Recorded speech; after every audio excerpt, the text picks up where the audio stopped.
ओम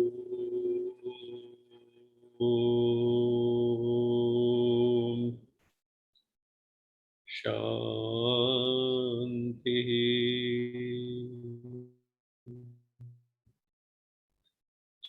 सत्यम शिवम सुंदरम सच्चित आनंद स्वरूप सत श्री अकाल मूर्त परम पिता परमात्मा की परम प्रिय संतान, आप सबका इस सत्र में स्वागत है। अभी हम सब मेडिटेशन में चलेंगे।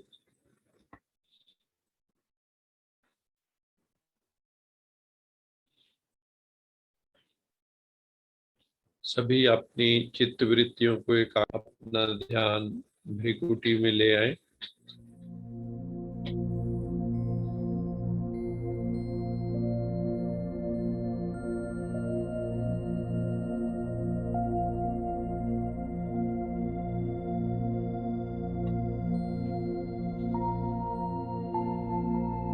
मस्तक में ऐसा अनुभव करें कि रोशनी है, अखंड ज्योति जल रही है। उस ज्योत का मन की आंखों से विजुअलाइजेशन करें।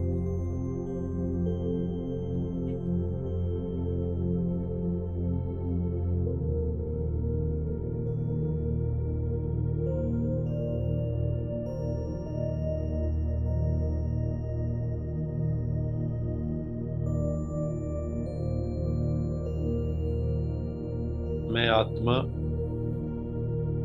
शांत स्वरूप हूँ,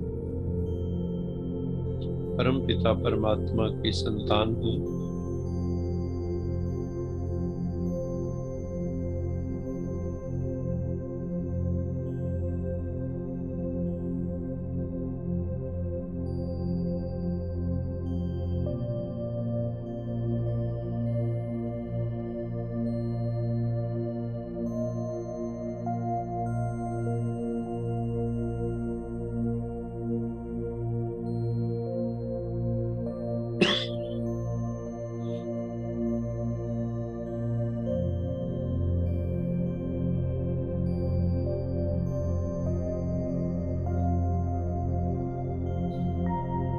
अपनी चेतना को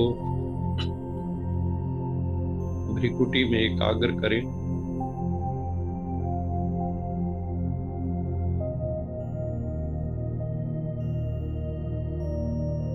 आज्ञा चक्र में एकाग्र करें।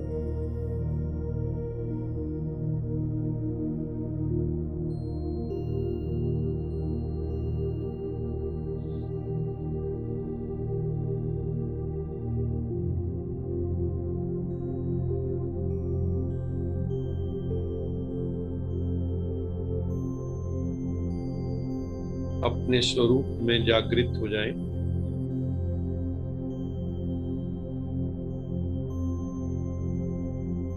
मैं ज्योतिर्मय दिव्य आत्मा, डिवाइन एनर्जी,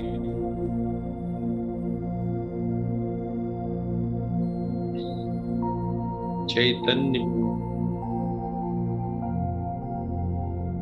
नॉन मैटीरियल हूँ, अभौतिक हूँ, अलौकिक हूँ।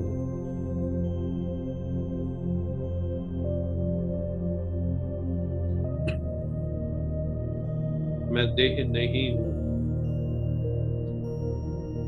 देह से परे एक ज्योतिर्मय सत्ता हूँ।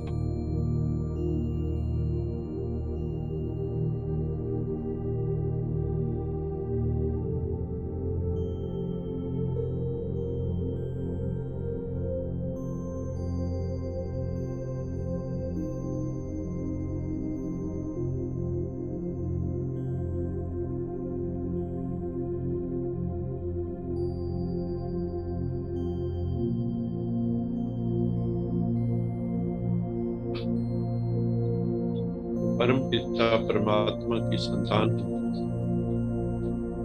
सत्यम शिवम सुंदरम सच्चिदानंद स्वरूप सत श्री अकाल मूर्त दुख हरता सुख करता पतित पावन ज्ञान के सागर, प्रेम के सागर, सुख के सागर, करुणा के सागर,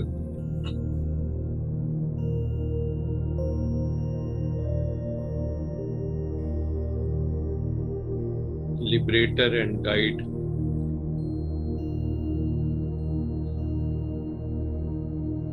शिव बाबा की हम सब आत्माएं संतान हैं।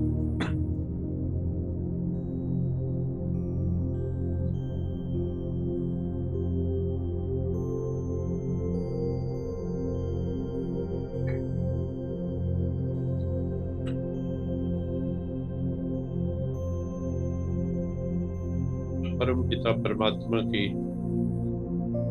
हम सब पर महती कृपा है। परम पिता परमात्मा की लाइट और माइट हम सब आत्माओं पर पड़ रही है। उस ज्योतिर्लिंगम शिव बाबा की लाइट, उसकी किरणें, वाइब्रेशंस हम सब आत्माओं को वाइब्रेट कर रहे हैं।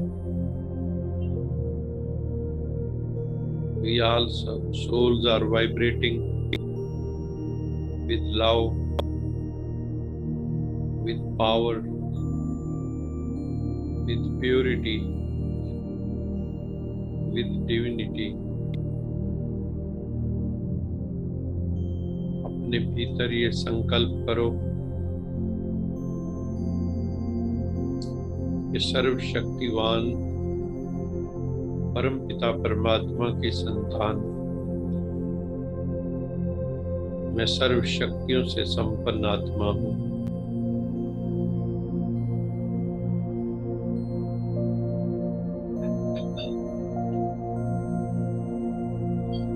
मैं वीक सोल नहीं हूँ।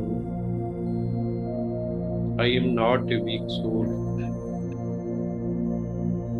I am a powerful soul. मैं गॉड फादर की संतान हूँ। मैं सर्वशक्तिवान सर्वज्ञ परमात्मा की संतान हूँ।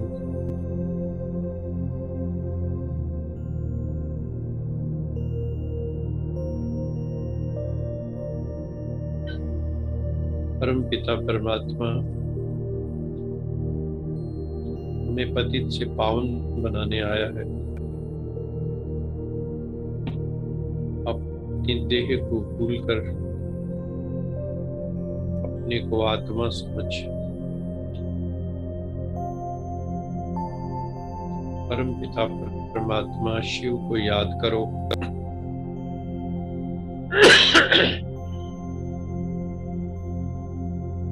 उसकी महिमा का गान करो ताकि हम भी महिमावान बन सकें। जो परमात्मा की महिमा करते हैं वो स्वयं महिमावान बन जाते हैं। जो भी परमात्मा के साथ जुड़ा है, कनेक्ट हुआ है, वही डिवाइन हो गया है, डिविनाइज हो गया है, स्पिरिचुअलाइज हो गया है, सैनिटाइज हो गया है।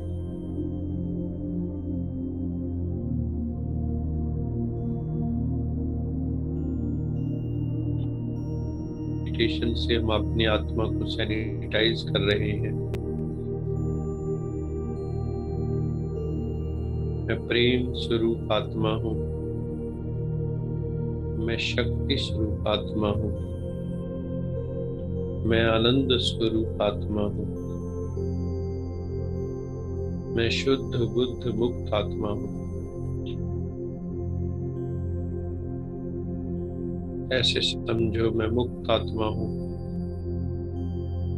मेरे कोई बंधन नहीं है।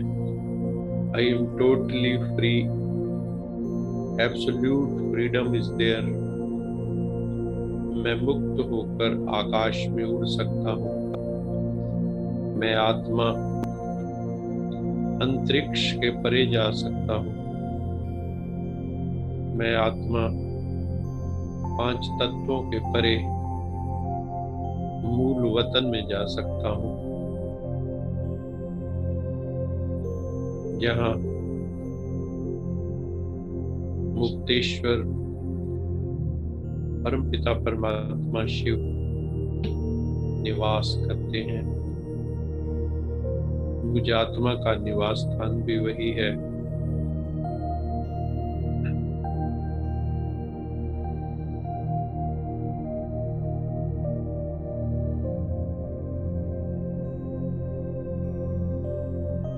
मैं शरीर नहीं हूँ, मैं एक चैतन्य चिन्मय आत्मा हूँ, प्रकाश रूप आत्मा हूँ। मैं लाइट हूँ, मैं माइट हूँ।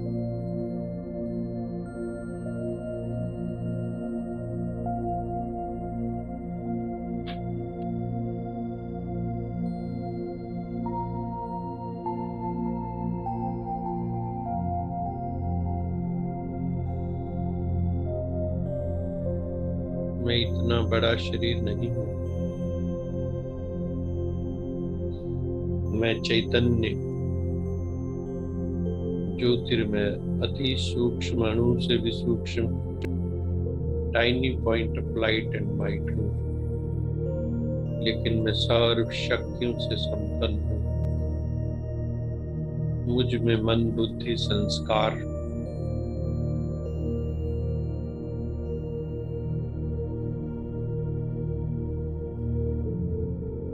मैं विशिष्ट आत्मा हूँ। मैं अपने संस्कारों का परिष्कार कर रही हूँ।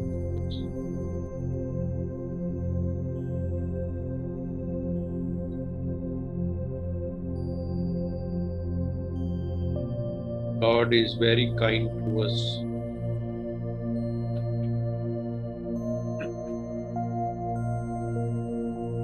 वो हमें ज्ञान और योग की शिक्षा द्वारा हमारा आमूल चूल परिवर्तन कर रहे हैं, टोटल ट्रांसफॉर्मेशन कर रहे हैं, पूरे वर्ल्ड को रिन्यू कर रहे हैं, पांच तत्वों को, आत्मा को पवित्र कर रहे हैं। योग की शक्ति से सब तत्व, वनस्पति जगत, प्राणी जगत, मनुष्य आत्माएं पवित्र वाइब्रेशंस के द्वारा धीरे धीरे पवित्र हो रही है। हमारा शरीर भी पवित्र हो रहा है, प्योरीफाई हो रहा है। जितना हम मन से पवित्र बनते, तन भी पवित्र होता जाता है।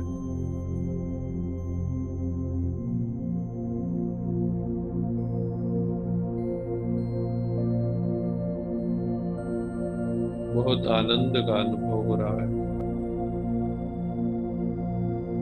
शांति का अनुभव हो रहा है।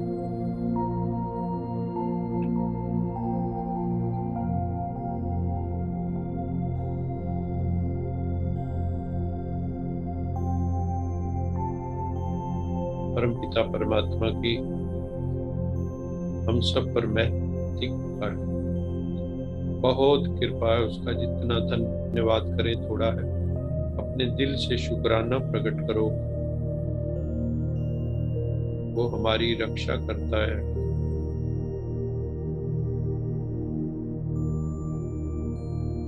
सूली को कांटा कर देता है।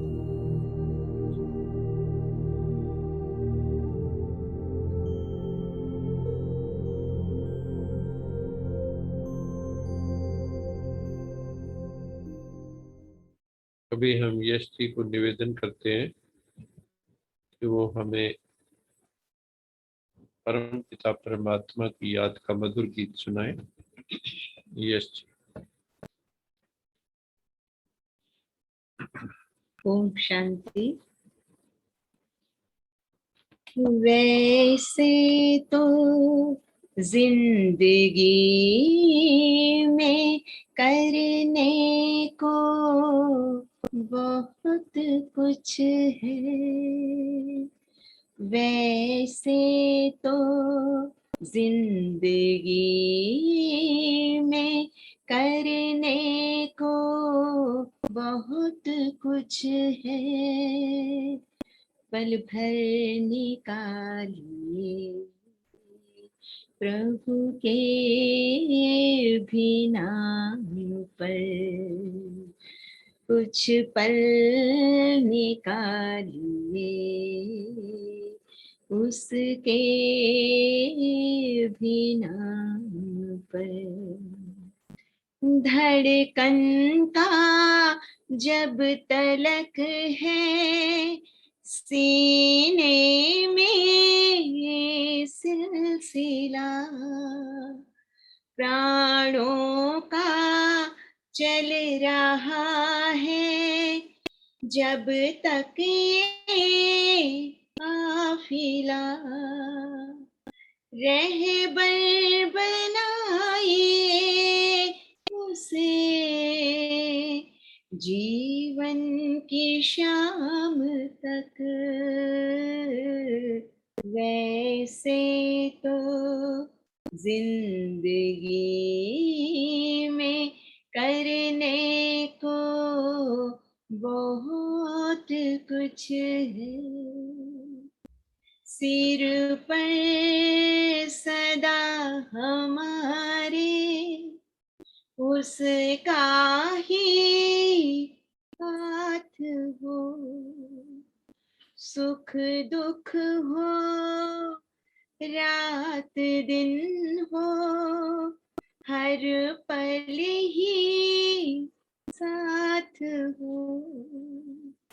ऐसा न हो कि याद करे उसको काम पर। वैसे तो जिंदगी में करने को बहुत कुछ है।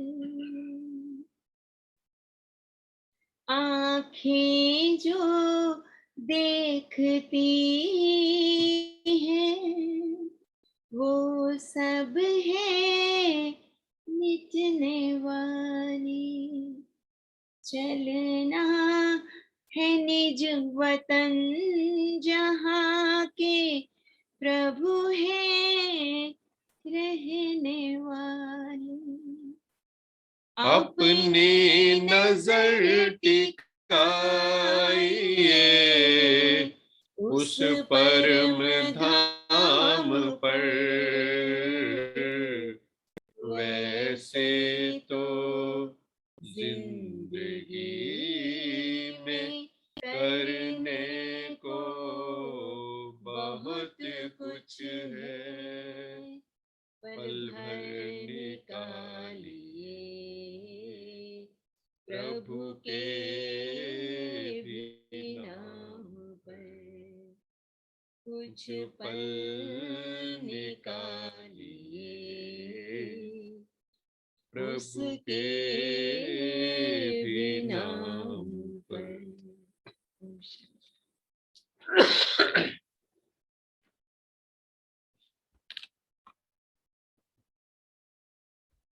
वैसे तो जिंदगी में करने को बहुत कुछ है। हम सारी जिंदगी ही बिजी रहते हैं।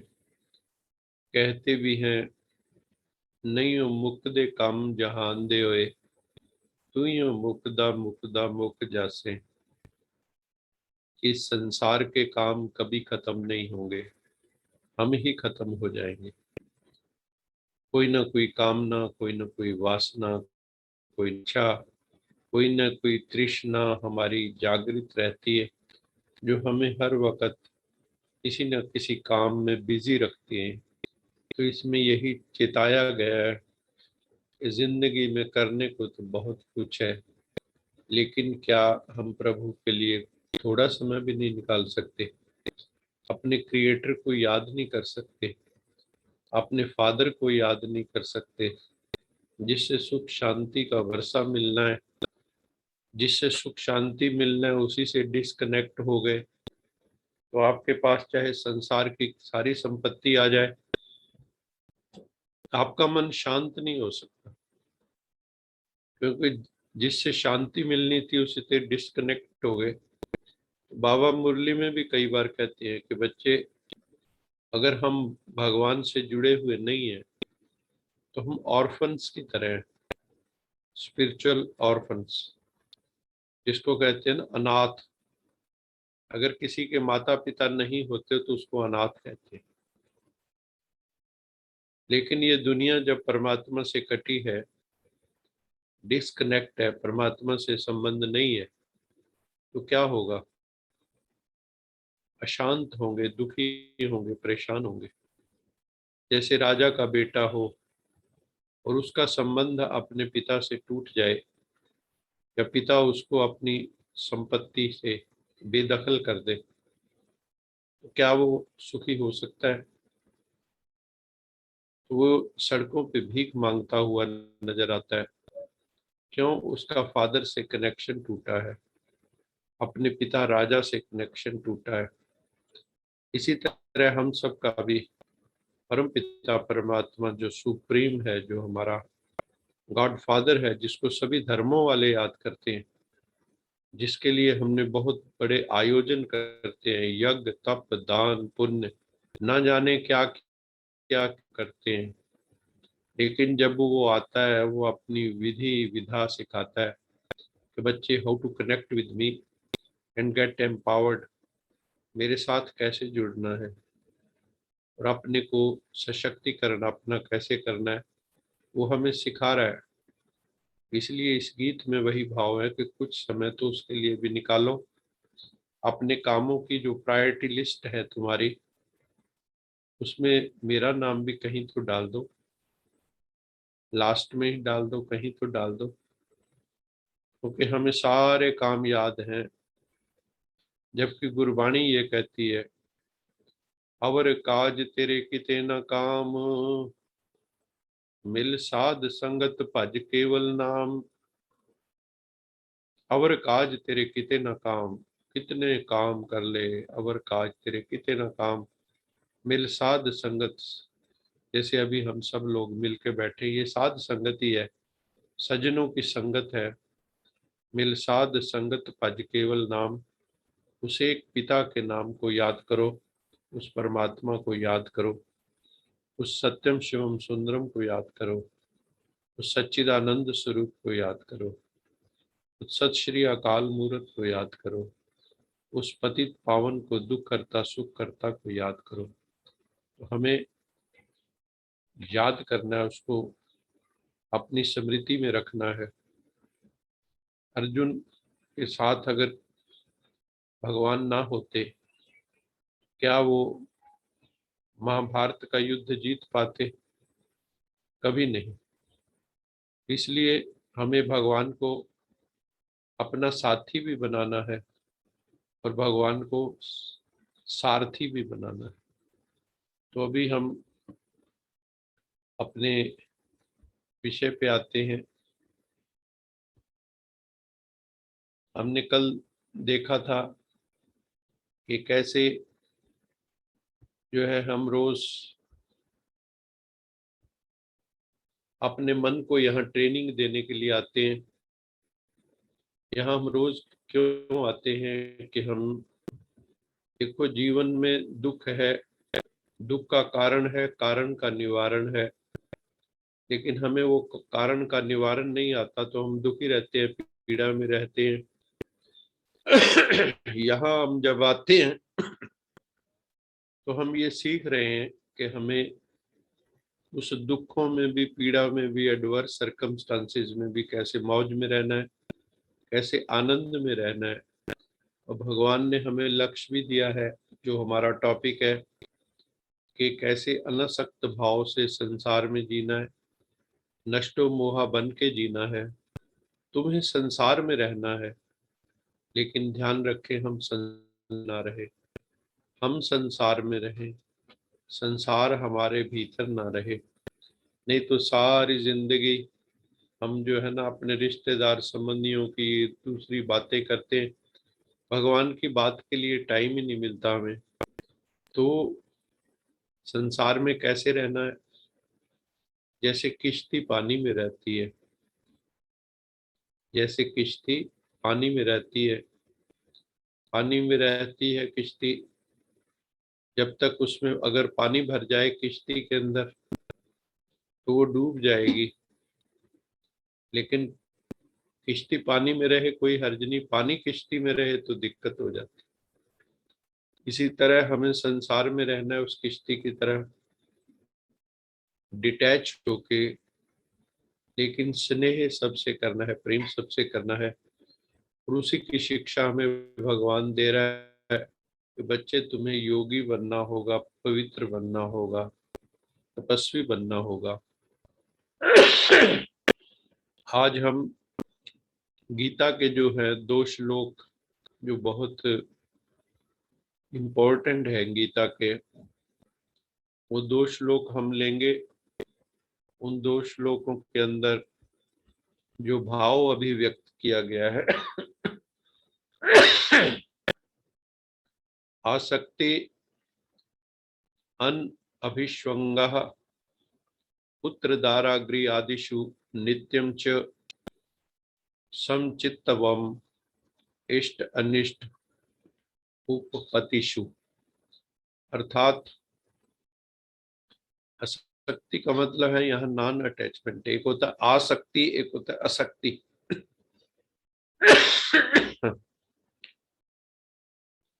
आसक्ति का मतलब है नॉन अटैचमेंट, डिटैच्ड। और लैक ऑफ आइडेंटिफिकेशन होता है अन अभिष्वंगा का मतलब लैक ऑफ आइडेंटिफिकेशन, मतलब हम उसके साथ, उस वस्तु के साथ, उस व्यक्ति के साथ हम लोग जो है ना आइडेंटिफाई करने लगते हैं, अपने आप को जुड़ जाते हैं अपनी चेतना से। किससे जुड़ जाते हैं? जैसे आपका पुत्र है, आपकी पत्नी है, आपका घर है, रिश्तेदार संबंधी हैं, हम उनके साथ अपने आप को आइडेंटिफाई शुरू कर देते हैं करना। हमारी वृत्ति तदाकार हो जाती है, वैसी ही हो जाती है। जब हम सोचते हैं ये मेरी पत्नी है, तो पत्नी का भाव इतना प्रबल है, उस वक्त आत्मा भूले हुए हैं, उसकी नाम और रूप में फंसे हुए।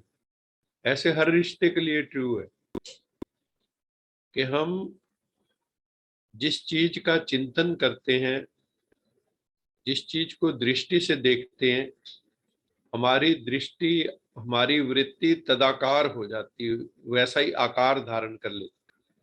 कहते हैं जैसे सेब को देखो तो आपकी वृत्ति सेबाकार हो जाती है, सेब के आकार की, वैसा ही आपका आइडेंटिफाई हम करने लगते हैं। जैसे आत्मा ने शरीर के साथ आइडेंटिफाई करना भी शुरू कर दिया है। हम हैं तो आत्मा, लेकिन समझते क्या है? सबसे बड़ा आइडेंटिफिकेशन है स्त्री पुरुष। ये भान तो बहुत पक्का है, मैं स्त्री हूं, मैं पुरुष। आत्म भाव जागृति नहीं होता, उसी भाव में हम सारी जिंदगी निकाल देते हैं। हम बार बार जो है भगवान पक्का करते हैं, बच्चे जैसे मैं आपको देखता हूँ आप भी ऐसे ही सारे संसार को देखिए। लेकिन हम लोग जो है वैसे संसार को नहीं देखते हैं, हम उसमें फंस जाते हैं। भगवान जो है कहते हैं मैं तुम्हारे मस्तक में चमकती हुई ज्योतियों को देखता हूँ। किसी की लाइट कम है, किसी की लाइट ज्यादा है, लेकिन मैं तुम्हारे मस्तक में चमकती हुई आत्मा को देखता हूँ। लेकिन हम लोग क्या, आत्म दृष्टि हमारी पक्की हुई है? और आत्म दृष्टि की जरूरत भी कहाँ है सबसे ज्यादा? जिनको हम अपना समझने लगे हैं। एक लड़का था, एक लड़की थी, दोनों जानते नहीं थे किसी का जन्म कहाँ हुआ, किसी का कहाँ हुआ। फिर जो है उन दोनों को मिला दिया गया, इंट्रोडक्शन हुई, उन्होंने एक दूसरे को पसंद कर लिया और फिर एक दूसरे से वायदा किया, मैं तुम्हारी हूँ, मैं तेरा हूँ। इतनी बात, ये एक संकल्प है बस, तुम मेरी मैं तेरा, और सारी जिंदगी हम बन जाते। और कुछ भंवर डाल दिए, लावा फेरे कर दिए, एक दूसरे के पीछे ही घूमते रहना सारी जिंदगी। वही चलता है सारी जिंदगी, एक दूसरे के पीछे ही हम घूमते रहते हैं, परिक्रमा ही करते रहते हैं सारी जिंदगी। तो कहने का तात्पर्य ये है, गीता कहती है कि पुत्र है, दारा, स्पाउस आपकी पत्नी, और जो घर है आपका, कोठी बंगला या साधन है आदिशु।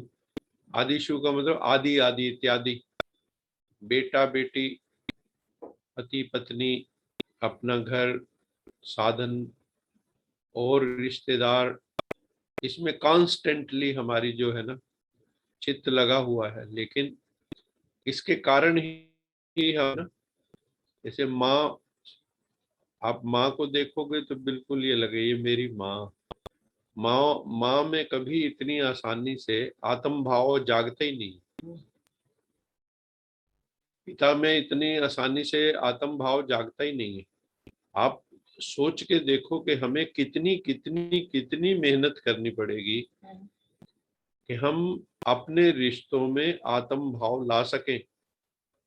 वरना ये तो हम सब जानते हैं, हम सब अनुभवी हैं कि जो जो चले गए हमारे रिश्तेदार, चाहे कोरोना में ही चले गए, क्या उनसे हमारा अब कोई संबंध है? उस वक्त तो ये समझते थे कि ये बस इनके बिना हम रह नहीं सकते।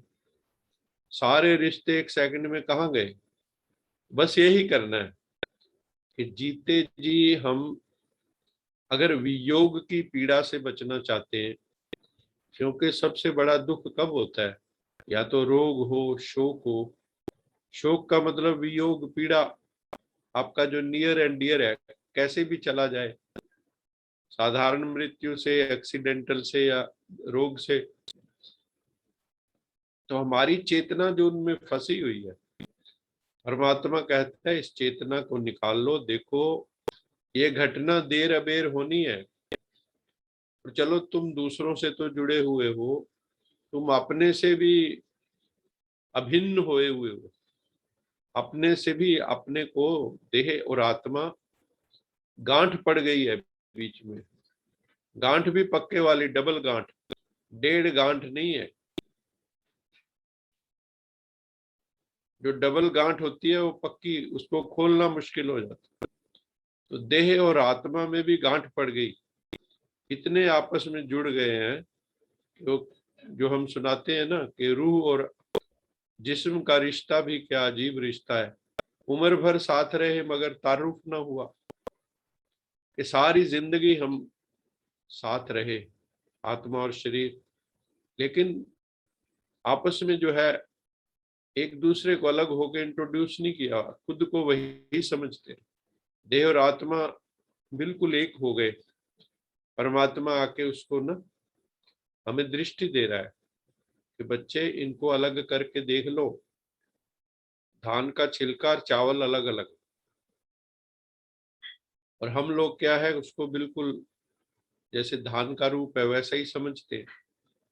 तो अभी हमें अगर ये भाव जागृत हो जाए, आत्म भाव, आत्म दृष्टि, खुद के प्रति भी आत्म दृष्टि। हम योग में रोज क्या करते हैं? मैं शरीर नहीं मैं आत्मा हूँ, मैं शरीर नहीं मैं आत्मा हूँ। ब्रह्मा बाबा ने क्या किया? जब ब्रह्मा बाबा में शिव बाबा आके ज्ञान दिया तुम शरीर नहीं आत्मा हो, उन्होंने डायरी में अपनी ली, डायरी में लिखा, पत्नी का नाम लिखा, यशोदा आत्मा है। अपनी बेटियों का, बेटों का, सबका नाम लिखा, ये आत्मा है। और भी जितने संबंधी सबके नाम लिखे, ये आत्मा है। और उनको फिर उस दृष्टि से देखने लगे। उनकी आत्म दृष्टि पक्की हो गई। ब्रह्मा बाबा के सामने कोई जाता था, बाबा भ्रिकुटी में उनको दृष्टि देते थे तो कई लोग ध्यान में चले जाते थे, इतनी पक्की दृष्टि थी। लेकिन हम लोगों की अभी आत्म दृष्टि पक्की नहीं हुई है। यही गीता हमें कह रही है कि पुत्र में, स्पाउस में, पति पत्नी, घर में, दोस्तों में, सब में हमारी जो है ना अटैचमेंट हो गई है, और हम उसी के साथ ही अपने आप को आइडेंटिफाई करने लगे। लेकिन अब क्या करना है, हमें नॉन अटैचमेंट में जाना है, आइडेंटिफिकेशन से परे हटना है। और अगर हम ऐसा कर पाए, आसक्ति रहित हो पाए, अनासक्त हो पाए, तो क्या होगा, हमारा मन इक्वेनिमिटी में आ जाएगा, समत्व में आ जाएगा। समत्वम योग उच्यते, समत्व की दृष्टि हमें प्राप्त हो जाएगी। और क्या होगा, और ये होगा कि चाहे फेवरेबल सर्कमस्टांसेस हो, चाहे अनफेवरेबल हो, हमारे अनुकूल हो या प्रतिकूल हो, उन दोनों में हम समरस हो जाएंगे, एक रस हो जाएंगे। हमें परिस्थितियां सिखा के जाएंगी। जो अनफेवरेबल सर्कमस्टांसेस हैं, हम क्यों कहते हैं ये अनफेवरेबल है, हो सकता है कोई उन्हीं सर्कमस्टांसेस को कहे, कोई नहीं। अनफेवरेबल का सिर्फ इतना मतलब है कि हम उसके लिए अभी तैयार नहीं है भीतर से। अगर हम मेंटली प्रिपेयर होते और उस वक्त की सिचुएशन को सॉल्व करने की हमारे भीतर क्षमता होती स्पिरिचुअलिटी के द्वारा, तो हम उसको अनफेवरेबल नहीं कहते। बड़े बड़े महात्मा बड़े बड़े दुखों में भी मौज में बैठे होते हैं, क्योंकि डिटैच कर लेते हैं, शरीर से भी डिटैच हो जाते। बड़े बड़े ऑपरेशन जो है डिटैच होके करवा लेते हैं, कई ऐसे महात्मा भारत में है।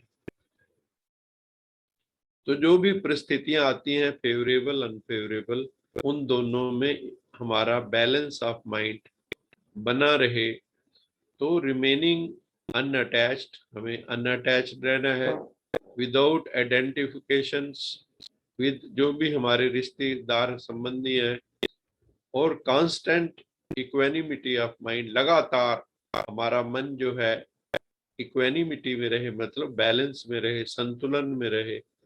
ये नहीं कि तराजू का एक पलड़ा ऊपर एक पलड़ा नीचे, दोनों पलड़े समान हो जाएं। जब भी परिस्थितियां आती हैं फेवरेबल या अनफेवरेबल, इस चीज को हमें समझना है, क्योंकि अदरवाइज क्या है, हम लोग बहुत चिपके हुए हैं, हम लोग डिपेंडेंट हैं टू मच। और हमें, जैसे कल मैंने कहा था, हमें एडिक्शन हो गई है। हम ऑब्जेक्ट से जुड़ जाते हैं, लोगों से जुड़ जाते हैं, परिस्थितियों से जुड़ जाते हैं, जिन सुख के साधनों से जुड़ जाते हैं। तो इससे हमें अपने आप को मुक्त करना है, क्योंकि अति में अगर जाएंगे तो वो अच्छा नहीं होता। अति का भला न बोलना, अति की भली न चुप, अति का भला न बरसना, अति की भली न धूप। अति में जो भी जाते हैं वही जिंदगी में दुख पाते हैं, तो हमें अति में नहीं जाना है। और जो महापुरुष होते हैं ना, वो किसी भी सिचुएशन को फेवरेबल या अनफेवरेबल में लेबलिंग नहीं करते। हम लोग बड़ी जल्दी लेबल कर देते हैं और टेंस हो जाते हैं। कैसे पता लगता है कि हमें ये अनफेवरेबल लग रहा है? We get tense. उसका मतलब क्या है, टेंशन क्या बताती है कि हमें अभी लर्न करने की जरूरत है। We need to learn a lot. हमें ये सीखने का समय है। अगर आपको टेंशन हो रही तो क्या, टेंशन क्या सिग्नल है? ये सिम्टम है किसी रोग का। टेंशन अगर आपको आती है, स्ट्रेस हो जाता है बड़ी जल्दी जल्दी, ये सिम्टम है। ये जैसे बुखार आता है तो होता है ना अंदर इन्फेक्शन है, ये भी एक सिम्टम है। जब हम किसी सिचुएशन को अनफेवरेबल कहते हैं, इसका मतलब ये है कि हमें अभी बहुत सीखने की जरूरत है। फिर वो अनफेवरेबल भी एक दिन फेवरेबल लगती है। जैसे कोई सवाल आपको नहीं आता है तो आपको टेंशन होगी, लेकिन अगर आपको आता है वो, तो आप फटाफट सॉल्व कर लेंगे। तो जिंदगी के भी सॉल्यूशंस हम कहीं नहीं कर पाते तो हमें वो अनफेवरेबल लगते हैं। अनफेवरेबल जो सिचुएशंस है, they are just like our teachers, they expose our weaknesses. ये अंडरलाइन करने की बात है। अनफेवरेबल हम किसको कहते हैं? जो हमारी वीकनेसेस को एक्सपोज करता है एंड टेल द, और हमें क्या बताता है कि we need to learn a lots. अभी हमें और बहुत सीखना है, इसलिए अभी हमें अपने मन को ट्रेन करना होगा। फेवरेबल अनफेवरेबल अटैचमेंट, जो हमारा टॉपिक है डिटैचमेंट, अनासक्त भाव, सबके बीच में रहते हुए जितना जितना हमारे भीतर ज्ञान विकसित होगा, योग विकसित होगा, मेडिटेशन विकसित होगी, तो हमें हर परिस्थिति में सदा दिवाली साध की, आठों पहर आनंद, सदा दिवाली साध की, आठों पहर आनंद। जो साधु पुरुष है, साधना करने वाला तपस्वी, सदा दिवाली साध की, उसकी 24 घंटे दिवाली है, आठों पहर आनंद, आठों पहर आनंद में। क्योंकि उसके लिए फेवरेबल अनफेवरेबल के ऊपर उठ गया, द्वंद्वों से ऊपर उठ गया, सुख दुख मान अपमान निंदा स्तुति लाभ हानि, इन सब सिचुएशन से ऊपर उठ गया है। और हम क्या करें, इसके लिए भी समाधान है कि जो भी आपके कर्म करते हो, आप अंत में सोने से पहले ईश्वर को अर्पित कर दो, ऑफरिंग कर दो उनको। और जो भी सिचुएशंस हैं उनको समझो ब्लेसिंग्स हैं ये हमारे लिए। जो भी सिचुएशंस हैं उनको हम क्या करते हैं, जो बुरी सिचुएशन होती है तो नाक भौं चढ़ा लेते हैं और टेंस हो जाते हैं। ऐसा नहीं करना है। Every situation is a blessing, क्योंकि वो हमें सिखाने के लिए आई है, तो हमें सीखना है। ठीक है, तो कल फिर इसको और आगे बढ़ाएंगे। अभी थोड़ा हम जो है मुरली मंथन अभी देख लेते हैं।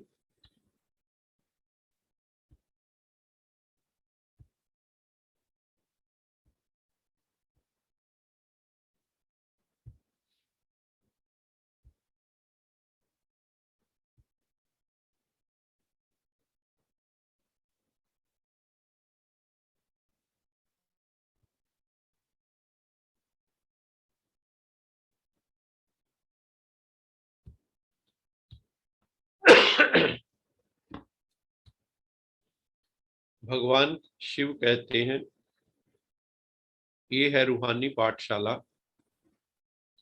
जहाँ रूहानी परमपिता परमात्मा बैठ के हमें राजयोग की शिक्षा दे रहे हैं, राजयोग सिखा रहे हैं, ईश्वरीय ज्ञान दे रहे हैं।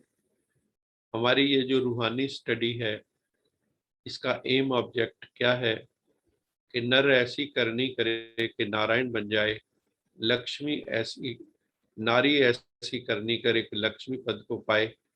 तो ये लक्ष्मी नारायण ही क्यों कहा गया? क्योंकि ये फुल्ली ब्लॉसम्ड पर्सनैलिटी है।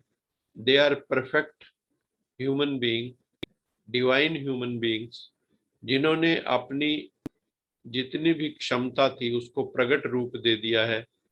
फुल्ली ब्लॉसम्ड पर्सनैलिटी है। जैसे गुलाब का फूल पूरा खिला हुआ हो तो कितना आंखों को भाता है, ऐसे हम सब के भीतर बहुत कमियां कमजोरियां हैं। जब हमारी वो दूर हो जाएंगी और हमारे में दिव्य गुण आ जाएंगे तो हम भी लक्ष्मी नारायण जैसा बन जाएंगे। ये भगवान ने हमें कहा है कि बच्चे जैसे बैरिस्टर की पढ़ाई पढ़ते हैं तो बैरिस्टर बनते हैं, डॉक्टर की पढ़ाई पढ़ते हैं तो डॉक्टर बनते हैं। जिस चीज की भी आप पढ़ाई पढ़ते हो वही बनते हो। इसी तरह ये ईश्वरी पढ़ाई है। तो भगवान जब हमें पढ़ाते हैं तो भगवान भगवती जैसा बनाते हैं, लक्ष्मी नारायण जैसा बनाते हैं, देवी देवताओं जैसा बनाते हैं। और हम ईश्वर से कनेक्ट करके याद की यात्रा से ही हम तमो प्रधान जो स्थिति है उससे सतो प्रधान हम बन जाएंगे, जीवन मुक्त हो जाएंगे। यही एक टॉपिक है जो आज का है ना, अनासक्त भाव। वास्तव में क्या है, हमारा जीवन बंधनों में है, कई रस्सियां बंधी हुई हैं, मोह के धागे। जीते जी हमें मुक्त हो जाना है। सब रस्सियां ज्ञान योग से काट देनी है, फिर आपको जीने का आनंद बहुत आएगा। नहीं तो रोते धोते रहते, किसी को कुछ भी हो जाएगा रोते धोते रहोगे। आज एक को है, कल दूसरे को है, कल परसों तीसरे को है। जितना बड़ा आपका कुनबा होगा, जितना बड़ा आपका सर्कल होगा, उतना बड़ा दुख होगा। लेकिन भगवान कहते हैं मैं तो तुम्हें जीवन मुक्त बनाने के लिए आया हूँ, जीते जी मुक्त। Freedom, total freedom, absolute freedom from vices, detached. दुनिया वाले नहीं जानते कि किसको कहा जाता है। जीते जी जो मुक्त है वो अनासक्त ही है। शिव बाबा गरीब निवास, वो जो गरीब बच्चे का मतलब यहाँ साधारण बच्चे, ना ज्यादा अमीर ना ज्यादा गरीब, हम लोग बीच के हैं। परमात्मा के बच्चे जो बहुत अमीर हैं वो भी नहीं बन पाते। रीजन, उनके पास फुर्सत ही नहीं है 99 के चक्कर से, वो लगे पड़े हैं। और वो, उनके पास समय नहीं कि हम सुबह शाम जा सके, सत्संग में जा सके। और ढंगों से, अपने अपने ढंग से वो सत्संग करते हैं, लेकिन परमात्मा का सानिध्य प्राप्त नहीं कर पाते। कई बार बहुत कम होते हैं जो अमीर भी होते हैं और उनके अंदर नम्रता भी होती है, परमात्मा से जुड़े भी होते हैं। वो बहुत लक्की सोल्स हैं। बच्चों को रूहानी नशा रहना चाहिए कि हम गॉड फादरली स्टूडेंट हैं, हमें भगवान पढ़ाते हैं, स्वयं शिव भगवान हमें गाइडेंस दे रहे हैं। इसमें ड्रेस वगैरह की भी कोई बात नहीं है, लेकिन हम लोग जो है वाइट ड्रेस इसलिए पहनते हैं कि उसमें एक दाग भी बर्दाश्त नहीं होता, और 7 रंगों को मिला के वाइट रंग बनता है। बाकी तो एक एक रंग है, ये 7 रंगों का मिश्रण है। परमात्मा शिक्षक बन के आत्माओं को पढ़ाते हैं।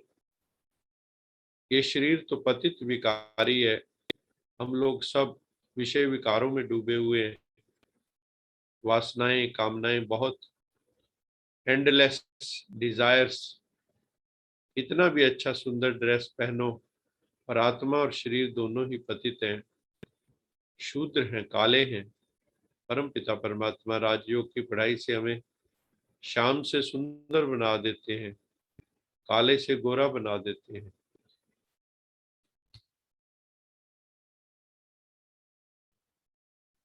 जैसा हम विश्व के जो होता है नक्शा, तो उसमें मैप के अंदर किसी देश को ढूंढना हो तो मैप में हम देख लेते हैं ये ऑस्ट्रेलिया है, ये इंडिया है। तो बाबा कहते हैं कि ये जो तुम्हारे चित्र हैं ये भी तुम्हारे मैप हैं।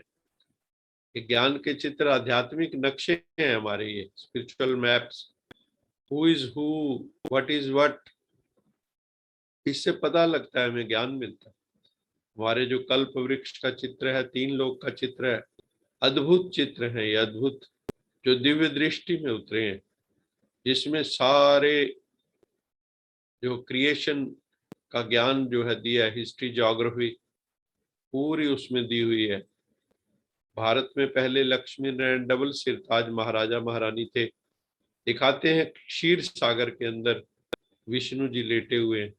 क्षीर सागर का मतलब क्या है? दूध का सागर, जहाँ घी दूध की नदियां बहती हैं, अर्थात घी दूध की नदियां का मतलब क्या होता है? संपन्न, जहाँ किसी चीज की कमी ना हो। और विष्णु जी को दिखाते हैं कि वो शेष सैया पर सोए, मतलब विपरीत परिस्थितियों में भी शांत, विपरीत परिस्थितियों को भी अनुकूल बना लेना। लाइट माइट का ताज उनके सिर पे था, लक्ष्मी नारायण के। लाइट पवित्रता की निशानी है। अपवित्र आत्मा को हम कभी भी सिर के पीछे लाइट नहीं दे सकते। आप देखो महापुरुषों के सिर के पीछे व्हाइट लाइट दिखाते हैं, प्रभा मंडल, क्राउन ऑफ लाइट। अपवित्र को लाइट नहीं दे सकते। द्वापर में जब देवी देवताएं वाम मार्ग में चले जाते हैं, पतित हो जाते हैं, तो लाइट का ताज सिर से गायब हो जाता है, और सिंगल ताज माइट का। फिर जो द्वापर के बाद राजा आते हैं, उनके ऊपर लाइट माइट नहीं होती, सिर्फ माइट का ताज, हीरे जवाहरात वाला ही रह जाता है। फिर सिंगल ताज वाले डबल ताज वालों को पूछते हैं।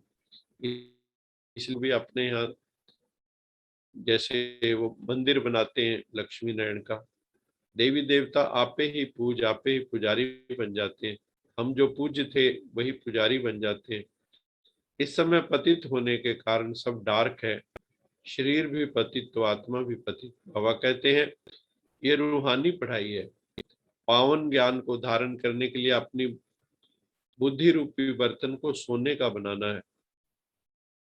कहते हैं ना, शेरनी का दूध सोने के बर्तन में ठहरता है, ये उपमा है।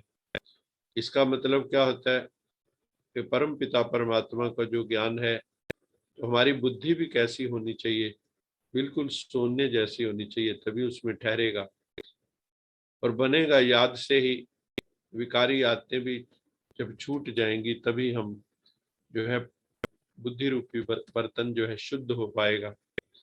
अपने आप से वार्तालाप करनी चाहिए कि दूर देश का रहने वाला आत्मा जो है पतित दुनिया में पतित शरीर में आया है, हमें लक्ष्मी नारायण पद देने के लिए। तुम ब्रह्मा मुख वंशावली ब्राह्मण हो। हम सब कौन है अब? पहले शूद्र थे, अब हम ब्राह्मण बन गए।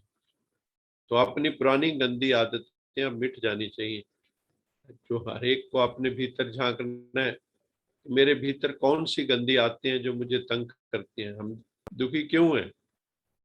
अपनी ही बैड हैबिट्स के कारण हम दुखी हैं। तो बाबा कहते हैं अपनी जो पुरानी गंदी आदतें हैं उनको मिटाना है ज्ञान और योग से। आप डिस्कस कीजिए किसके साथ, जिसपे आपको कॉन्फिडेंस हो, जो आपसे सीनियर साधक हैं, उनसे डिस्कस करो कि मेरे में ये आदत है, कॉन्फिडेंस।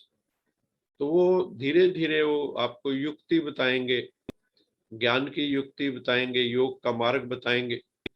तो वो संस्कार फिर टूट जाएंगे, आदतें टूट जाएंगी। नहीं तो हमारे भीतर जो है ना, वो फोड़ा बना रहेगा, विकारों का फोड़ा, भगंदर कहेंगे उसको, और फिर हम दुखी होते रहेंगे। वो छिपाने से रोग बढ़ जाता है।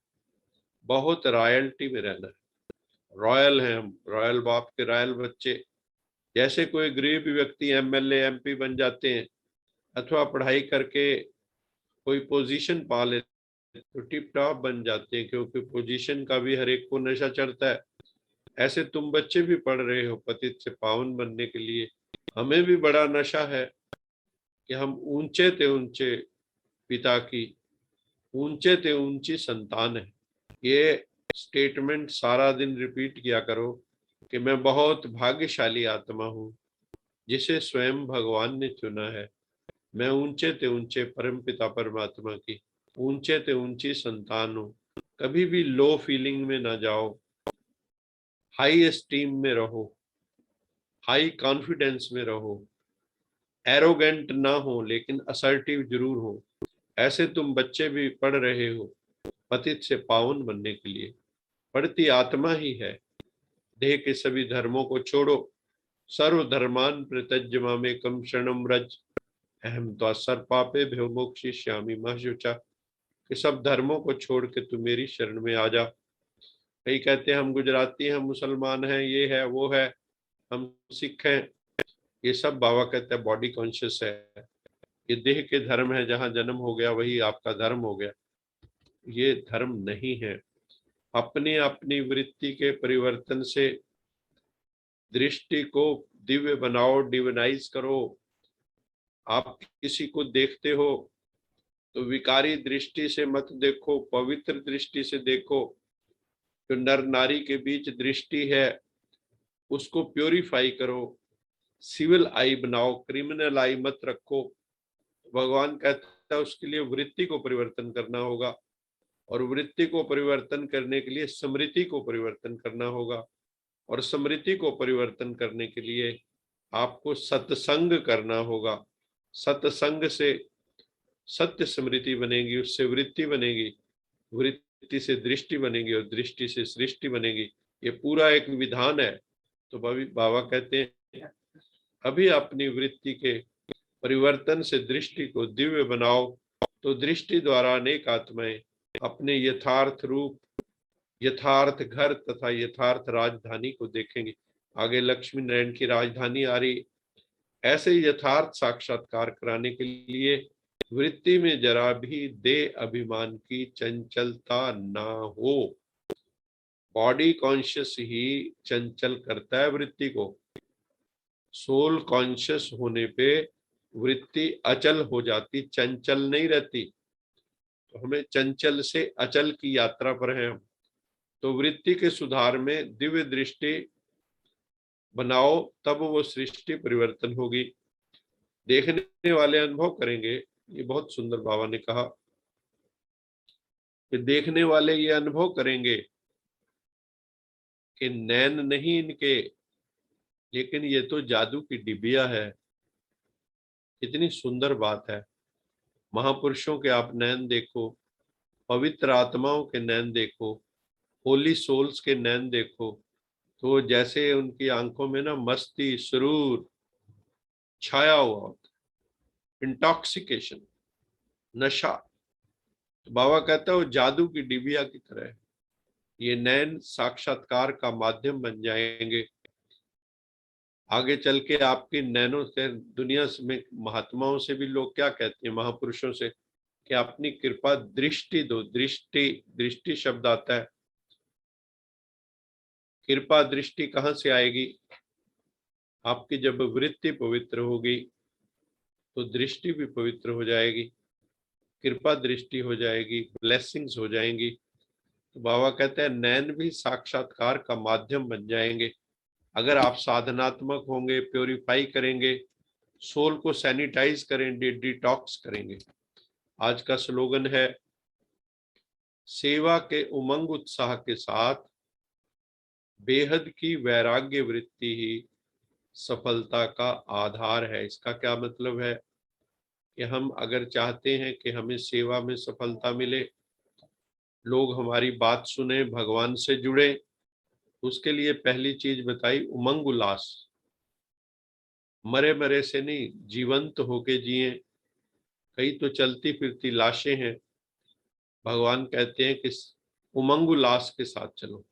लेकिन उसके साथ साथ एक और ट्रेट बता दी कि वैराग्य वृत्ति भी हो, चिपक भी नहीं जाना कहीं। ज्यादातर क्या होता है कि आपको मान सम्मान मिलता है, कई जगह रिस्पेक्ट मिलने शुरू होती है तो बड़ा मजा आने लगता है। हम उस मान सम्मान को एंजॉय करने लगते हैं। वो भी अनासक्त भाव नहीं। ये जो हमारा टॉपिक है अनासक्त भाव, उसके लिए बाबा ने कहा उससे बचना हो तो क्या करना होगा? वैराग्य वृत्ति होगी, डिटैच्ड वृत्ति होगी, राग ना हो, लगाव ना हो, झुकाव ना हो। तो एक तो जील एंड जेस्ट हो, उमंग उल्लास हो। दूसरा डिटैच्ड एटीट्यूड हो, तो आप उसको सफलता को एंजॉय भी कर पाएंगे। तो ये थी आज की मुरली के मुख्य बिंदु जो बहुत ही महत्वपूर्ण है। तो आपको अपना सारा दिन जो है यही सोचना है कि मुझे उमंग उल्लास खुशी में रहना है, डिटैच भाव से रहना है, सबको प्रेम करना है। और हमें चेक करना है कि मेरी वृत्ति कहाँ कहाँ उलझी हुई है, मेरे मोह के धागे कहाँ कहाँ चिपके हुए हैं। क्योंकि यू आर योर बेस्ट जज। आप ही अपने जज हैं। आपको हरेक को हमें पता है मैं कहाँ उलझा हूँ, मेरी कौन सी वीक हैबिट्स हैं, बैड हैबिट्स हैं। तो मुझे खुद को प्योरीफाई करना है। मैं दुखी क्यों रहता हूँ, मैं पीड़ा में क्यों रहता हूँ, मैं टेंशन में जल्दी जल्दी क्यों आ जाता हूँ, मेरे अंदर इतने जो विकार हैं, इरिटेशन क्यों आता है मुझे, एकदम कभी मन उदास क्यों हो जाता है। इसके ऊपर हमें सोचने के लिए ये सिम्टम्स क्यों हैं हमारे भीतर। जरूर अंदर कोई ना कोई कमी है, कमजोरी है। भगवान वो कमी कमजोरी दूर करने के लिए आया है। और हम सबको वो यही सिखा रहा है कि जैसे जज होता है ना, जज की कुर्सी पे जज जब बैठा है तो वो डिटैच्ड होकर बैठा है। अगर किसी पार्टी से अटैच होगा तो क्या वो निर्णय कर सकता है ठीक? ऐसे ही जिंदगी के निर्णय हम तब ठीक कर पाएंगे अगर हम डिटैच्ड एटीट्यूड में होंगे। और जितना मनुष्य डिटैच होता है उतना बैलेंस्ड निर्णय ले पाता है। और जितने बैलेंस्ड निर्णय होंगे तो बैलेंस्ड एक्शन होंगे, बैलेंस्ड एक्शन होंगे तो बैलेंस रिएक्शंस होंगे, उनके रिस्पॉन्स भी बहुत अच्छे होंगे। अच्छे कर्म होंगे तो अच्छे फल होंगे, अच्छे फल होंगे तो जीवन में आनंद होगा, सुखी होगी, हम लोग खुश रह पाएंगे। अभी समय 6:40 है। अगर कोई छोटा सा प्रश्न लेना हो तो ले सकते हैं 5 मिनट के लिए।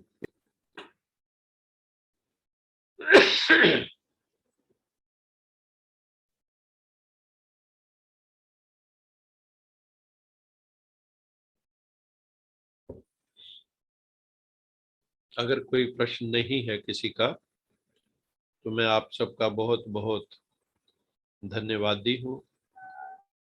आप सभी आत्माएं बड़े प्रेम से जुड़ती हैं, तो आप सबका शुक्राना, प्रभु पिता का शुक्राना कि हम सब के भीतर उस परम पिता परमात्मा की चर्चा सुनने की लालसा होती है। ये बहुत ही एक अच्छी भावना है और हम सब के भीतर मैं ये चाहता हूँ कि अभी जो है जुड़े हुए हैं, मैं फोन पे बात करूंगा, तो जिनके अंदर सत्संग सुनने से पहले और सत्संग जो हमने 3-4 महीने से रेगुलर चल रहा है, तो हम ये देखें कि हमारे अंदर क्या परिवर्तन आया है, क्या ट्रांसफॉर्मेशन हुई है हमारे मेंटल मेकअप में, मेंटल सेटअप में क्या चेंजेस हुए हैं। तो वो हम धीरे धीरे, चाहे कोई 2 मिनट 3 मिनट 1 मिनट जो है हम बोलना शुरू करें, ताकि दूसरों को भी प्रेरणा मिले। उससे क्या होता है, दूसरों को भी प्रेरणा मिलती है। You act as a catalyst for others.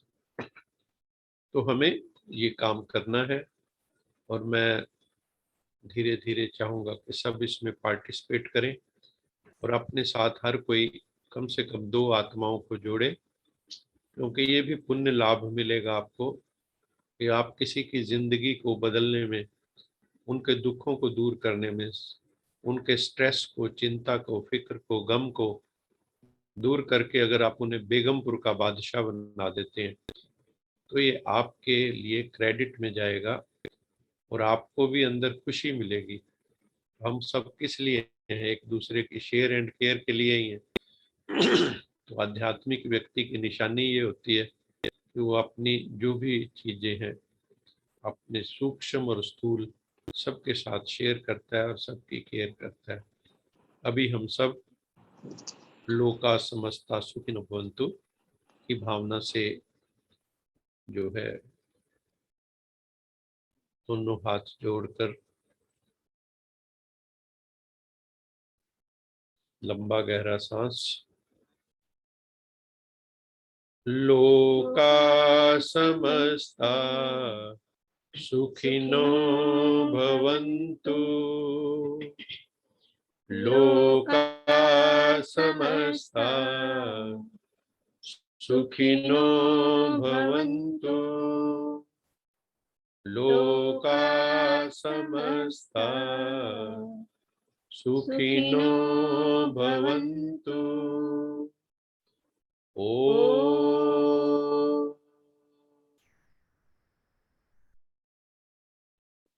Shanti Shanti Shanti.